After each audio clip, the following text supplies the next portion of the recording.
அப்புறம் என்ன, அதுக்கப்புறம் தான் அவங்களுக்கு ஒரு வாழ்க்கை இருக்குல்ல.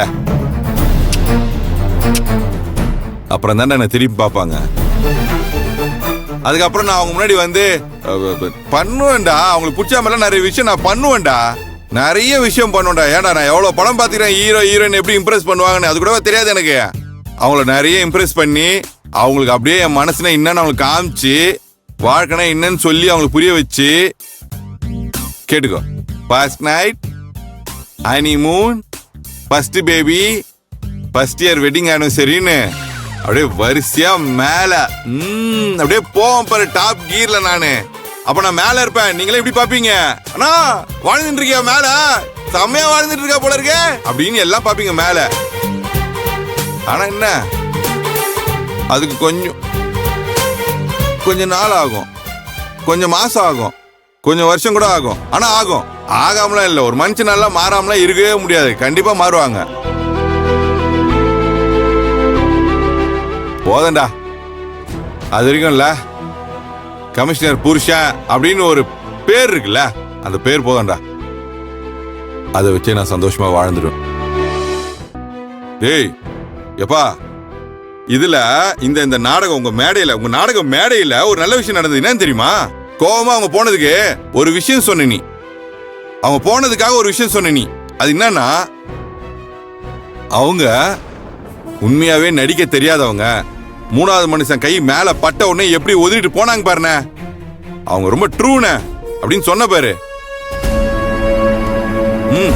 அந்த நேர்மை அவங்ககிட்ட புடிச்சிருக்குடா,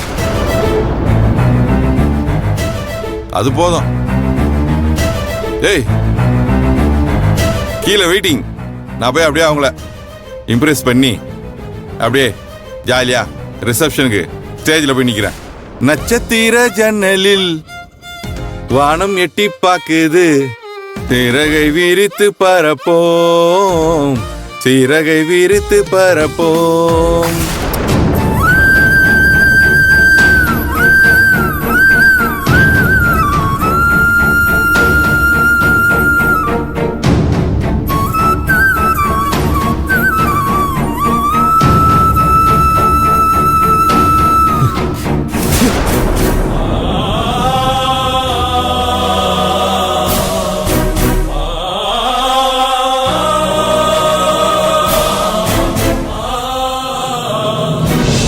வா, கொஞ்சம் உங்ககிட்ட பேசணும். அண்ணா உட்காரு.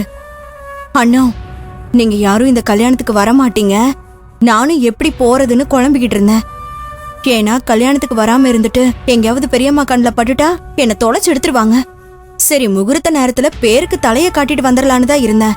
நீ வரன்னு தெரிஞ்சதுக்கு அப்புறம் தான் நானும் கிளம்பி வந்தேன். உனக்கு ஒண்ணு தெரியுமா, எனக்கு நினைவு தெரிஞ்ச நாள்ல இருந்து எனக்கு பிடிக்காம ஒரு விசேஷத்துக்கு வந்திருக்கேன்னா அது இந்த கல்யாணம் தான். நான் மட்டும் என்ன விருப்பப்பட்டா வந்திருக்கேன். சில சமயங்கள்ல நம்ம விருப்பப்படலனாலும் சில விஷயங்களை செய்ய வேண்டியிருக்கே. அதான் அண்ணா எனக்கும் புரியல. சொல்ல போனா இந்த கல்யாணமே நடக்க கூடாதுன்னு பெரியப்பா ஊர் சபையில எதிர்த்து நின்னாரு.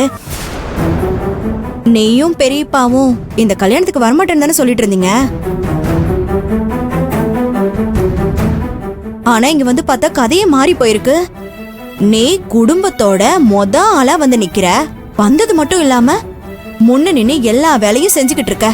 எல்லாமே என் குடும்பத்துக்காக தான். குடும்பத்துக்காகவா? உண்மையிலேயே உன் குடும்பத்துக்கு நல்லது பண்ணணும்னு நினைச்சிருந்தா இந்த கல்யாணத்தை தான் தடுத்திருக்கணும். அந்த கமிஷனர் மாதிரி ஒரு பொம்பளை வீட்டுக்குள்ள வந்தா வீடு விளங்குமா? நீ சொல்றது சரிதான் தனு.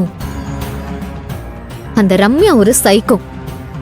இந்த கல்யாணத்தை என் மாமா தாலி எடுத்து கொடுத்து நடத்தி காட்டுவேன்னு எங்க எல்லார்கிட்டயும் சபதம் போட்டிருக்கா. அவன் நினைச்சதை சாதிக்க எந்த எல்லைக்கு வேணாலும் போவா. அவளை வெளிப்படையா எதிர்த்து நின்னா கோவத்துல என்ன வேணாலும் பண்ணுவா.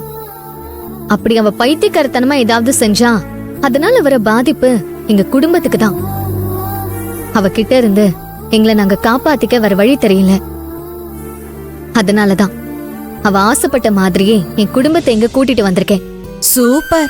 அப்புறம் என்ன, உங்க மாமா கையால தாலி எடுத்து கொடுத்து இந்த கல்யாணத்தை நடத்தி காட்டுவேன்னு சபதம் போட்டிருக்கால. அப்படியே முகூர்த்தத்துல நீயே உன் மாமா கையால தாலி எடுக்க வச்சு கல்யாணத்தை நடத்திரு. அப்படியே அவளுக்கு ஆராத்தி எடுத்து உங்க வீட்டுக்கு கூட்டிட்டு போயிடு. என்னத்த சொல்றது. இல்ல, அத மட்டும் நான் நடக்க விட மாட்டேன். அங்கதான் அவளுக்கு நான் செக் பாயிண்ட் வச்சிருக்கேன்.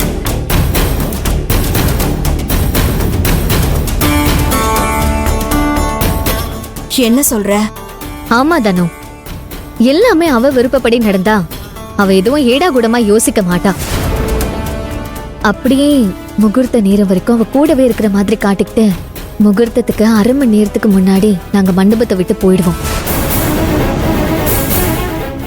முகூர்த்த நேரத்துல யாரையும் காணாம எங்களை தேடி பிடிக்கிறதுக்கும் நேரம் இல்லாம இந்த கல்யாணம் தானாவே நின்றும். அந்த ரம்யா முன்னாடி என் மாமாவனை தலைகுனிய விட மாட்டேன். அப்பா, நல்ல யோசனை தான். ஆனா உன் பிளான்ல இவ்ளோ பெரிய ஓட்டை இருக்கே, அத கவனிச்சியா நீ? ஓட்டையா? என்ன சொல்ற? ஆமா அண்ணோ, தாலி எடுத்து கொடுக்க உங்க மாமா இருக்க மாட்டாரு சரி, ஆனா உன் அத்தை இங்கதான் இருக்காங்க. கடைசி நேரத்துல வேற வழி இல்லாம பெரியம்மா தாலி எடுத்து கொடுத்து கல்யாணத்தை முடிச்சிட்டாங்கன்னா அவங்க வீட்டுக்கு வந்துருவா. கடைசி நேரத்துல மொத்த குடும்பமும் சேர்ந்து காலை வாரினதா நினைச்சு அவ கோபம் அதிகமாயிடாது? தனு, இல்ல தனு, என் மாமா தாலி எடுத்து கொடுக்காம வேற யார் எடுத்து கொடுத்தாலும் ரம்யா கல்யாணம் நடக்காது அப்படின்னு உனக்கு யாரு சொன்னா? ரம்யாவே சொன்னா. பிடிவாதக்காரியா இருந்தாலும் அவ சொன்ன வார்த்தைக்கு கட்டுப்பட்டு நிப்பா. நீ வேணும்னா எழுதி வச்சுக்கோ, என்னோட இந்த திட்டம் மட்டும் சரியா நடந்தா நாளைக்கு இந்த கல்யாணம் நடக்காது.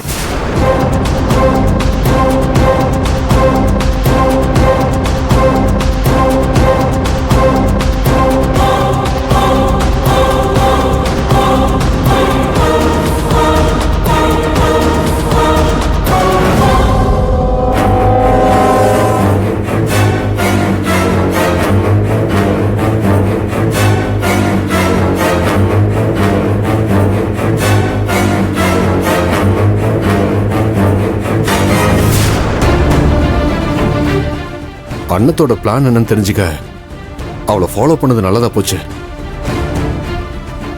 இந்த பிளானை வச்சுக்கிட்டு தான் இவ்வளவு தைரியமா மண்டபத்துக்கு வந்திருக்காளா?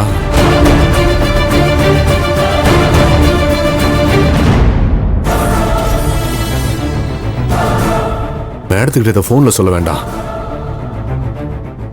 நேர்ல சொன்னாதான் நாம சரியா வேலை செய்யறோம்னு மேடத்துக்கு நம்ம மேல நம்பிக்கை வரும்.